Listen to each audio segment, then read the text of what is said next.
DC Fire and EMS is changing a long-standing policy to address a shortage of paramedics. Until recently, the policy was to hire paramedics who are also firefighters, but now the department is hiring employees who simply want to be paramedics. DC Bureau Chief Sam Ford is live in Washington with reaction from supporters and critics. Sam. Yes, Gordon. Well, a perceived shortage of paramedics has the DC Fire EMS scrambling to hire paramedics. Though the union, the firefighters union, is saying that it is going to compromise safety by dropping the requirement that they also be trained as firefighters.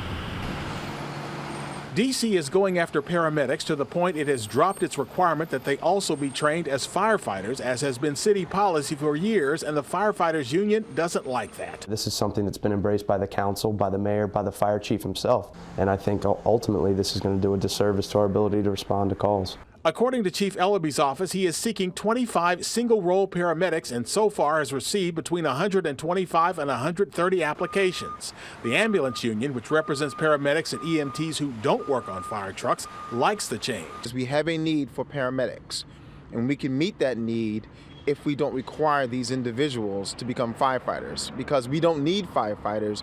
The International Association of Firefighters today weighed in on the side of the firefighters for dual-role paramedics. It put out a report yesterday that showed DC had 130,000 calls for service annually and only 35 paramedics available at any given time, way under comparable cities. Repeating today that DC's is the worst EMS system of all metropolitan cities in the United States. Is DC as bad as Detroit? Oh, I would say yes in every way.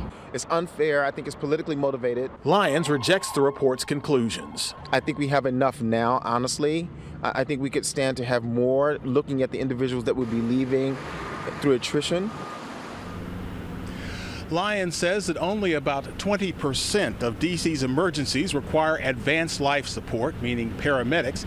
But the chairman of the council's public safety committee, Tommy Wells, yesterday said he was so concerned that there was a shortage of paramedics, he estimated about 160, that he now supports dropping the dual role system just to hire as many paramedics as the city can hire.